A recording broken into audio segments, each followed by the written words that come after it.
Hello, good morning, good afternoon, good evening, whatever time you are joining me in the upstairs lab. I am glad you are here to watch this episode of Unwrapped Legacy Media and Computers. And today's episode, it's going to be a continuation of getting the system ready to look at some software that has come from Computer Reset that is specifically designed for the IBM PC voice communications adapter that we installed in the expansion unit in the last episode, and we ran preliminary level diagnostics from the Advanced Diagnostic Disk version 2.2. So I know some of my fans watching the videos are a little perturbed or annoyed that the fact that I'm punching in the date and time every episode. And hopefully we will be getting something, either a clock card or a no slot clock to put in this 5150. But in the meantime, today is the 22nd and the time is, no, not quite, 8:30. So this continuation of this episode is, I don't have a tweener per se. I was lucky enough that Chuck from VCF gratefully sent me the backpack drivers on 5 1/4 inch, so I didn't have to worry about having a tweener to make them. And to kind of return the favor, if anybody needs backpack drivers already on 5 1/4 inch, you don't have a tweener, or you don't want to bother dealing with, please shout out to me, send me a PM. I will make arrangements with you to get you some backpack drivers on 5 1/4 inch. So what we're going to do in this episode, I've saved both the image files for the 2 disks that come with the voice communications adapter. Well, when I bought the card I did not get from Computer Reset, and neither did I get the software that runs the card, but rather the software that depends on the card in order to operate. And today what we're going to do is we're going to use our backpack drive along with Dave Dunfield's image disk and some blank 3M floppies to hopefully make images of the disks that came with the VCA card. There's the actual operating subsystem disk, which is apparently what you need in order to make this card work with every other piece of software that IBM created for it. And there's an actual demonstration disk. So we're going to look at all of that. Dave Dunfield's image disk is available on his website free of charge for non-commercial use. I already have that on one of these, and we're going to have to take a peek, look and see which one I have it on. But let's take a look at Drive E and see what I have on this disk here. Oh, great. So I already have Dave's image disk on here. I'm just going to adjust the camera for you guys just a little bit, make it easier, hopefully.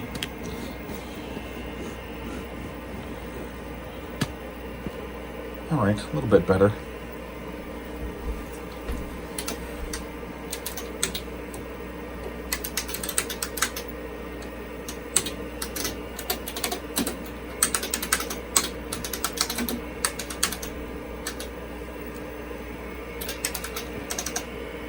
Oops. Helps if you can type copy E/IND118 \*****.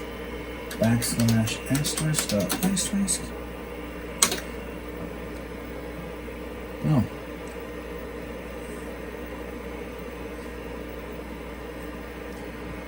Really helps if you know how to type.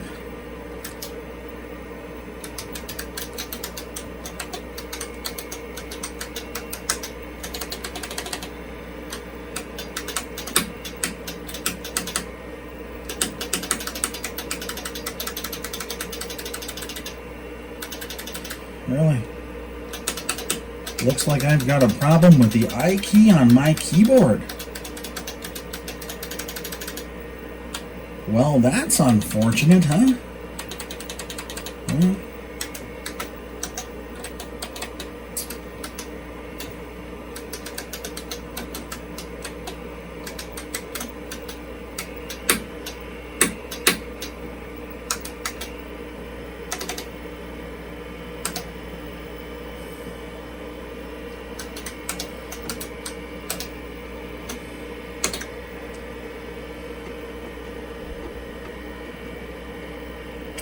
We'll have to get a keyboard key puller and take that I key off, see what's going on with that.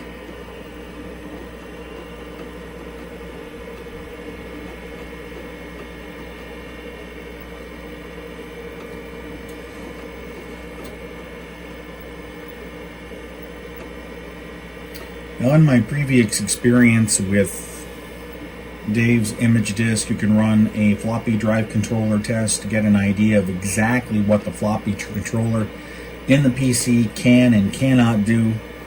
Although it's been a while, I'm a little rusty with it, so you're going to have to bear with me.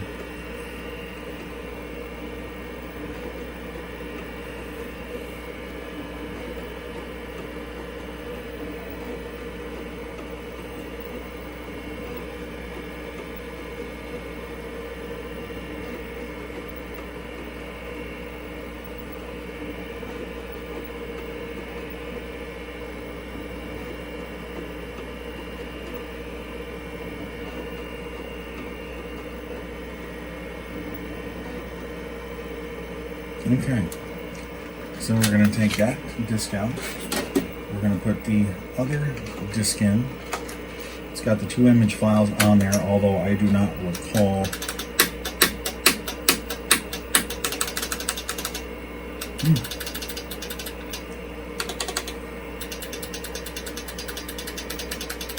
What's on them.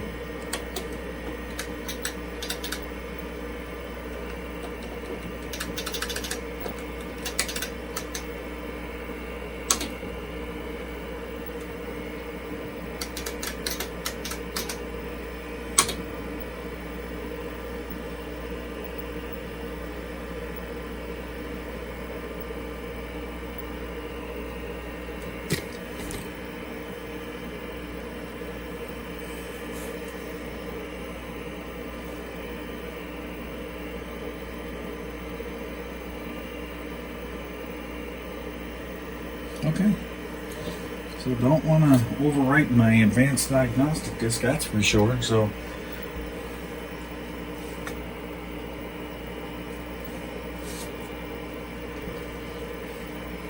let's go to DOS and format a disk. Oops. Uh-oh. Yeah.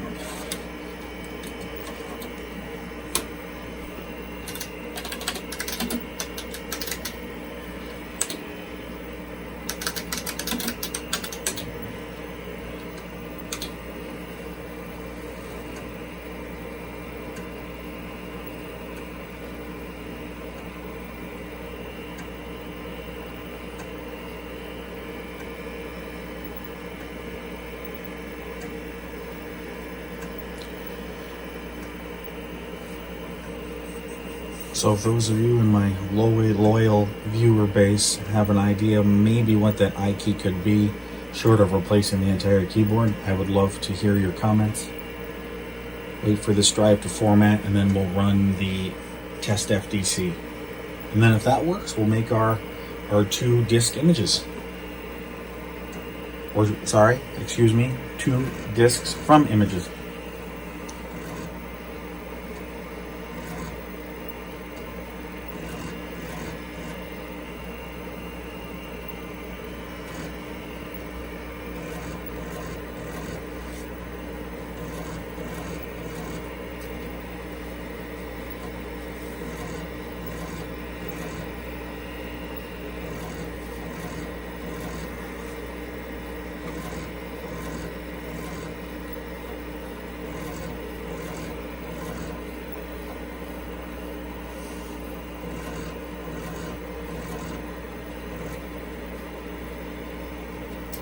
Well, with 40,000 bytes in bad sectors, maybe we should try another one.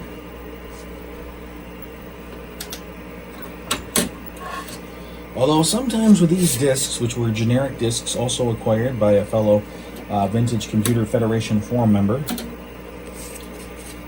do seem to, if you format them a couple of times, the number of bad sectors does diminish. But I figure we'll try this disk, and then if this gives us any flack, we'll use one of my 3M disks, which, you know what they say, you get what you pay for, although it's still 30 years later. The boxes of 3M disks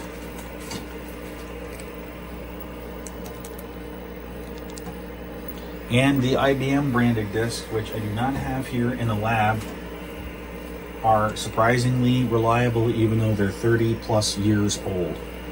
And just a quick segue, you know, people like to poke fun at vintage computing enthusiasts about their old hardware.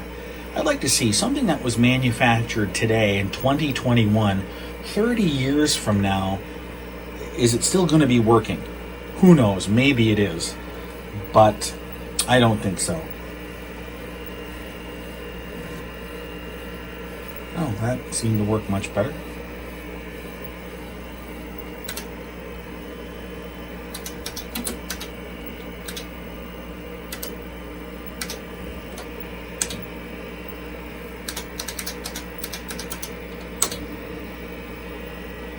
Oh, I forgot. I need to do test FDCA. You must specify a drive type. Well, okay.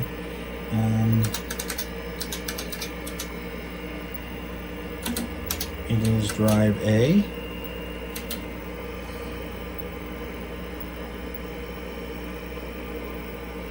And it's a 360. All right, here we go.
Well, I don't know if that's good or bad, but those are the results of this test.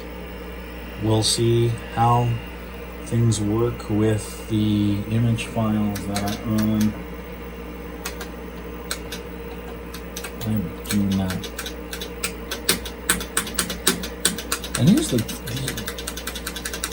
not to spend too much time spinning my wheels about the stuck key, but that seems like weird. You've heard the number of clicks and I'm banging on it. Is it a controller problem in the keyboard? Is it a cable problem? Is it loose connection? Who knows?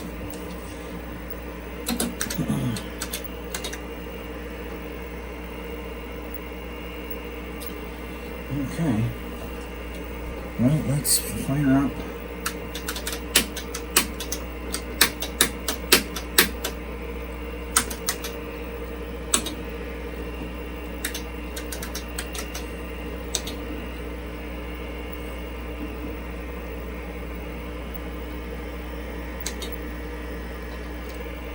Read disk into file, write disk in from file. Well, let's change the settings.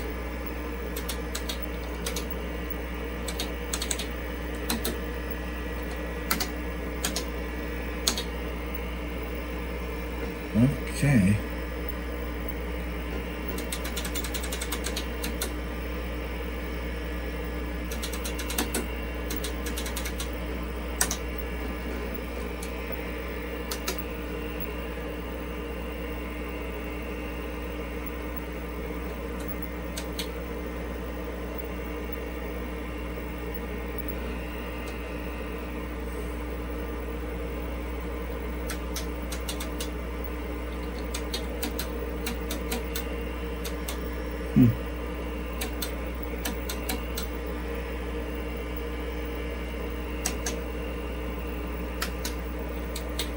Well, I do not recall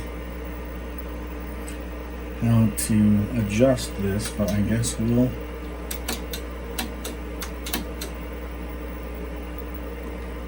go with it. And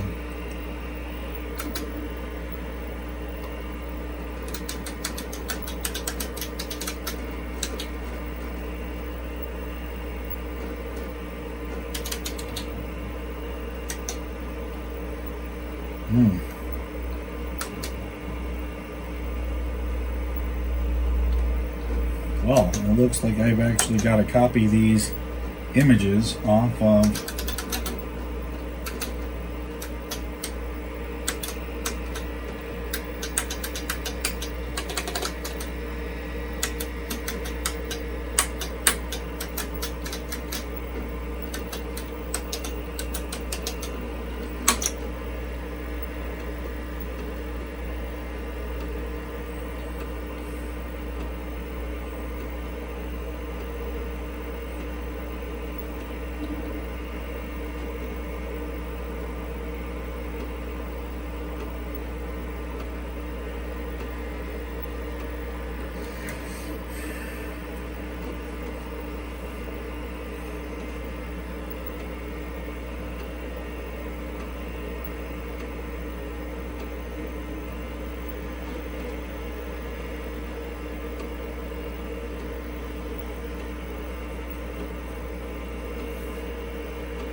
well, there we go. We've got our image files copied. Let's go through and see what's up. Right. And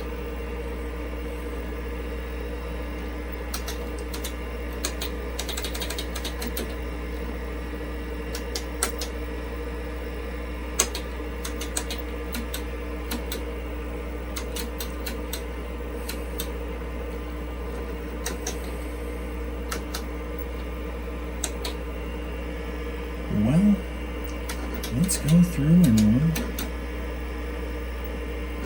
we double step off, see what happens.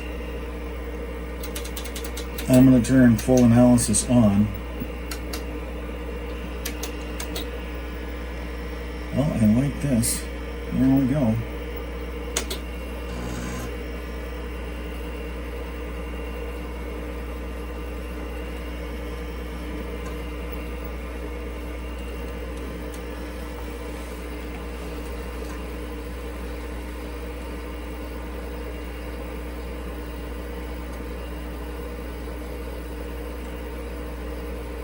We will end up writing both disks before exiting the disk image. And exploring them, at least trying to explore them.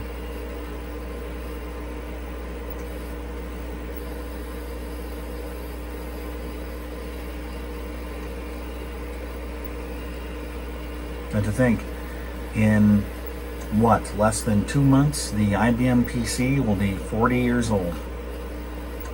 Pretty remarkable, you ask me, that there are those of us in the vintage computing community who are still using the machines, who are still exploring their potential. If you've never watched some of the CGA hack videos, I strongly encourage you to search YouTube for that term. I think you'll be pretty impressed with what 40-year-old CGA graphics can do.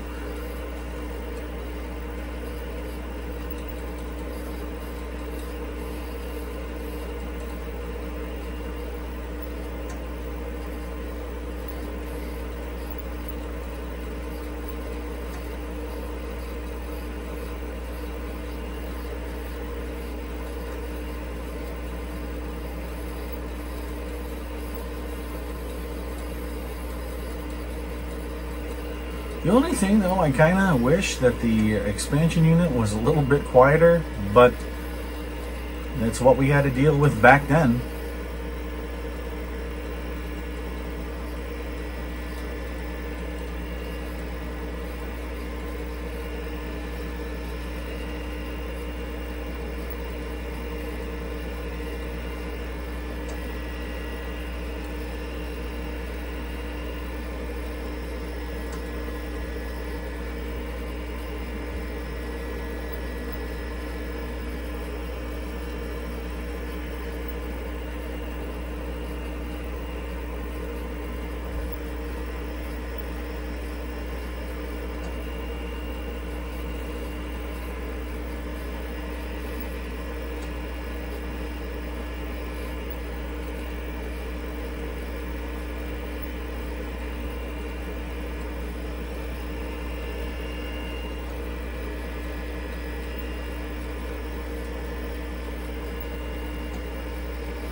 Awesome. So this disk is made. This is the Exploring PC voice communications. I'm glad that's made. Now we're gonna certainly take a gamble.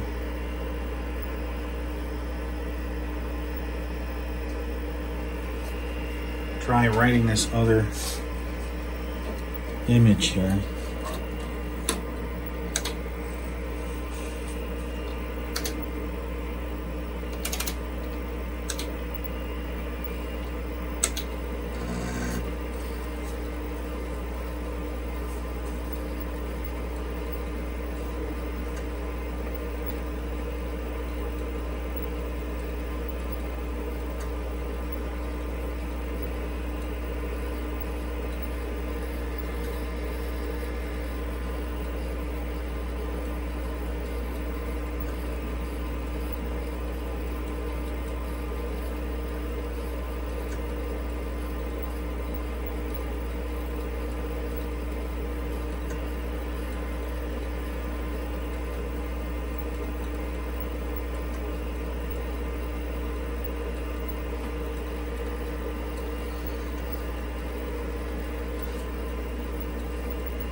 Perfect.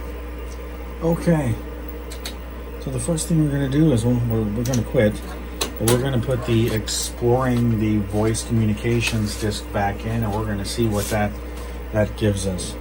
Just going to do a directory of the drive.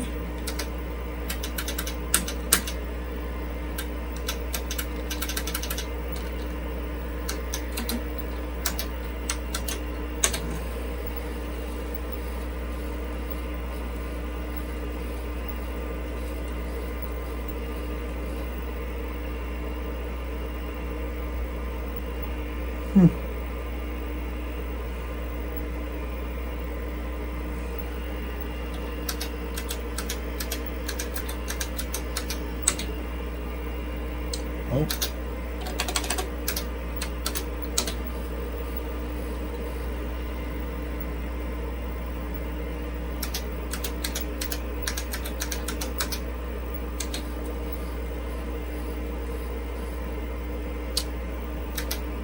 I certainly cannot type tonight. Auto. Oh, okay. It's not auto exec. So,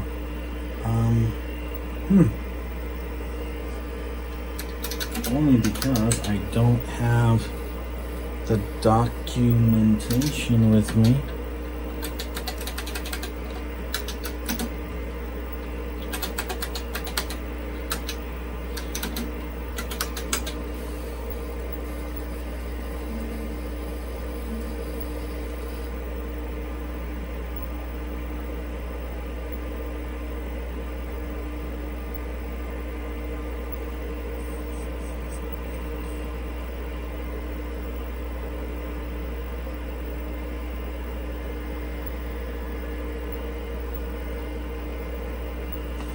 Well, I don't think this disk is going to boot, but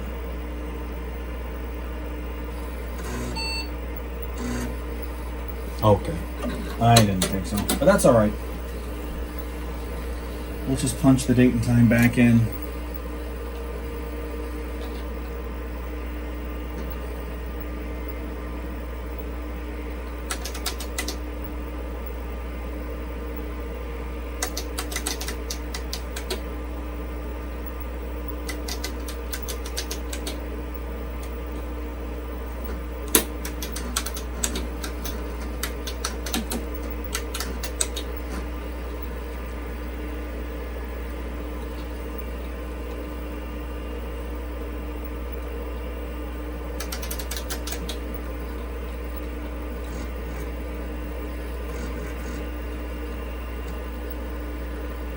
Oh wow, all right. So the table of contents for exploring IBM PC communications.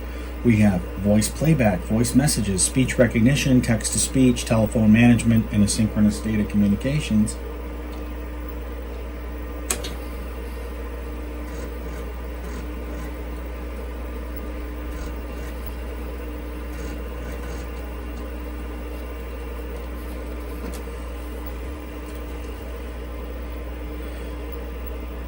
Well, I guess this part is cut short because I don't have a speaker or telephone connected to its proper jack on the adapter yet. So I guess we'll have to skip that.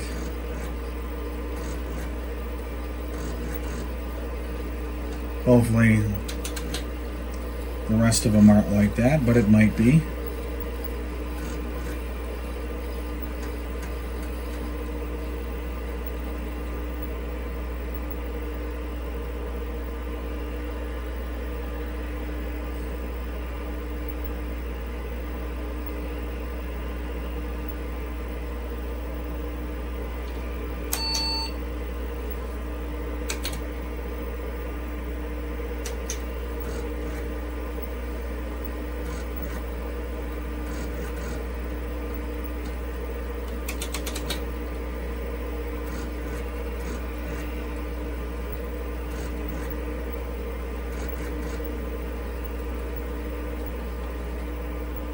Well, this is different. Oh, okay. I guess we actually have to load the VCO subsystem first. Well, we'll do that.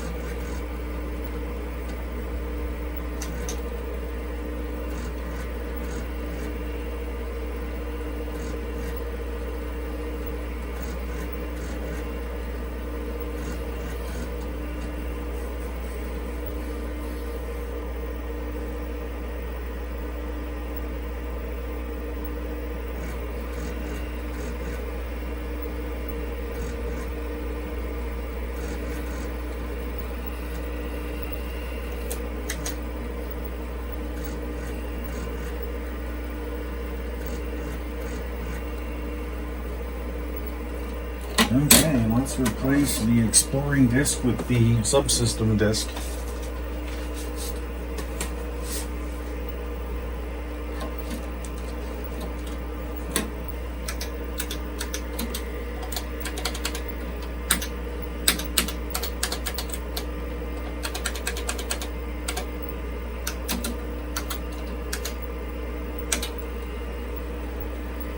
Oh wow, well, I guess that's what we're doing.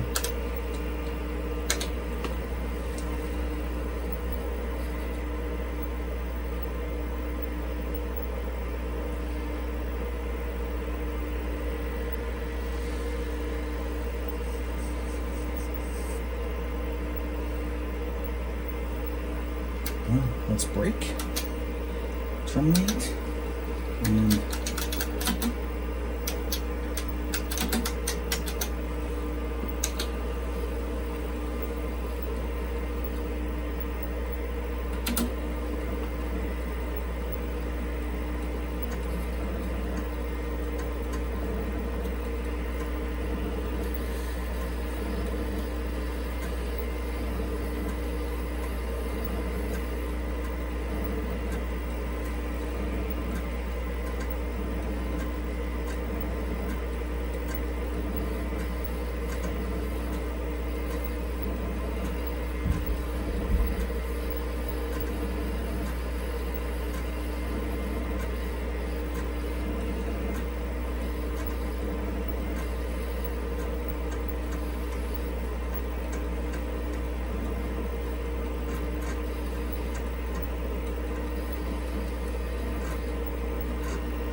well, that's not good.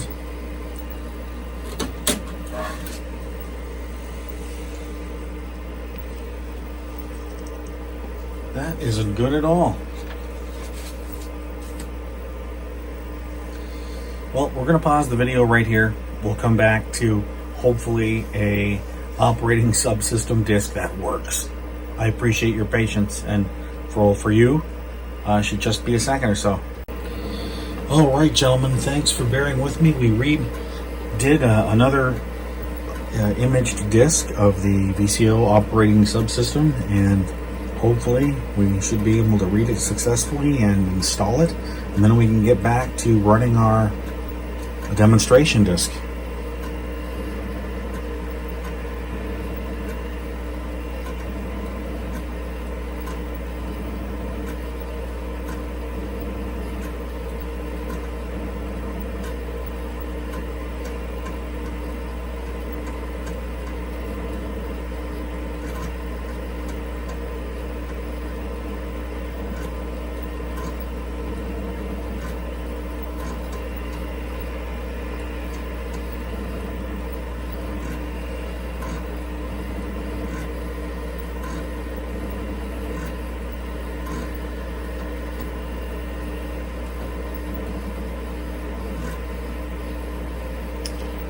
Okay.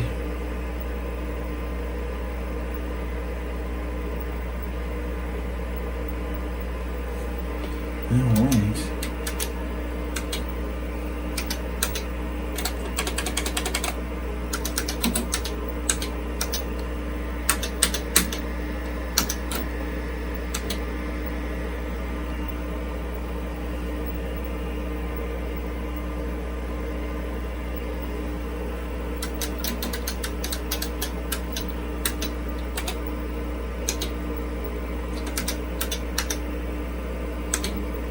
Oh,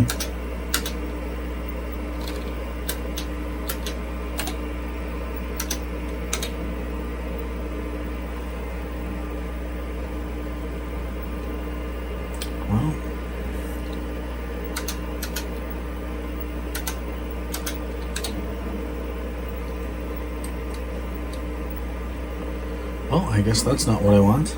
VCA PIDRE.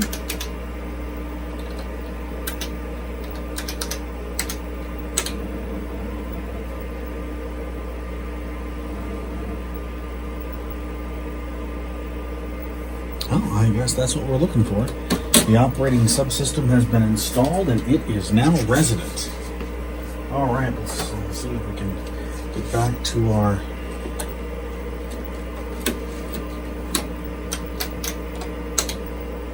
whoops.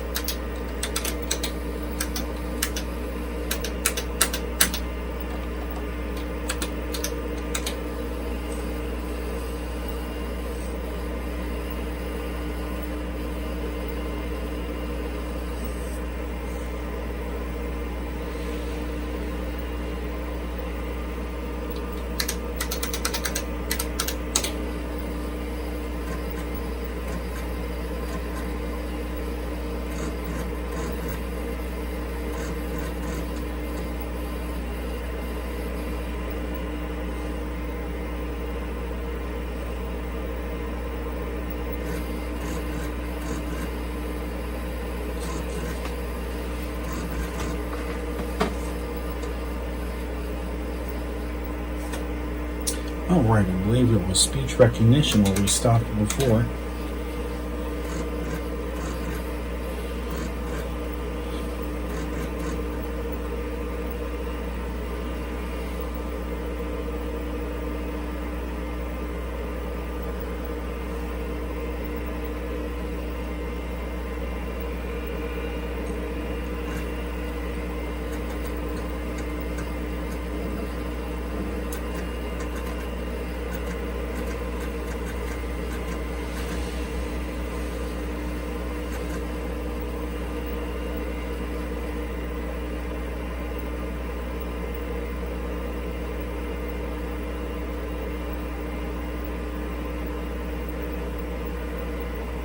Oh, well, don't have the proper cable, so to hook up the telephone, I guess that will be for next time.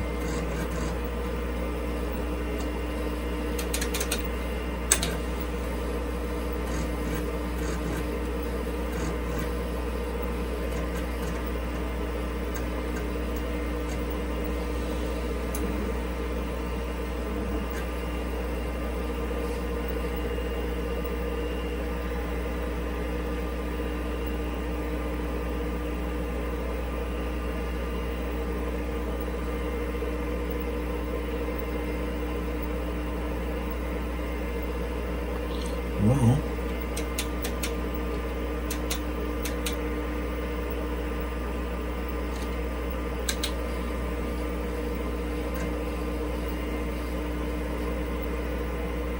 this might be a bug.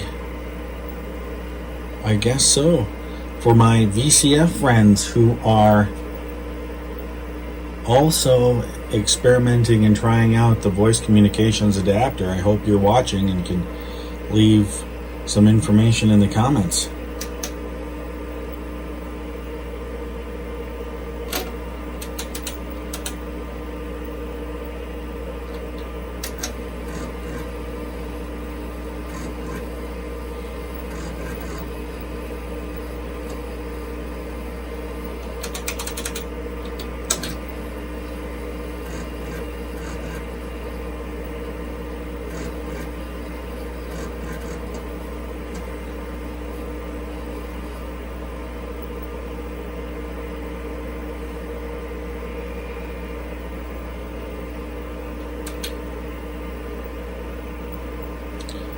Well, I don't think we're going to be calling IBM directly 40 years later.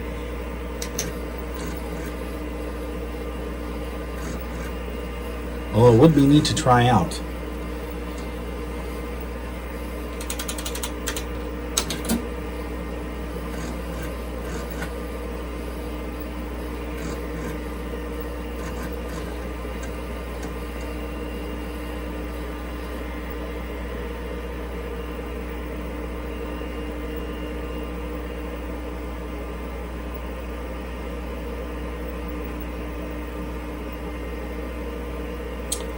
Wow, I didn't know that. The VCA provides the same functions as an asynchronous COM adapter and a modem.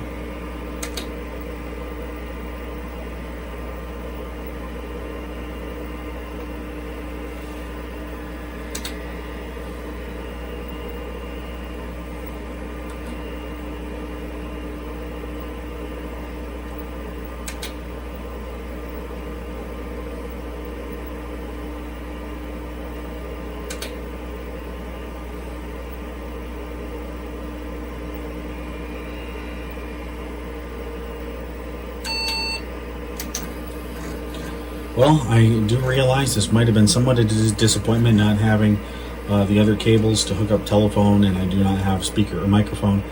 I'm also looking to get one of those Verizon home phone kits, which is essentially RJ11 jacks bridge to the cellular telephone network. In my day job, that does work with 14.4 fax, so I think that will probably be okay for this.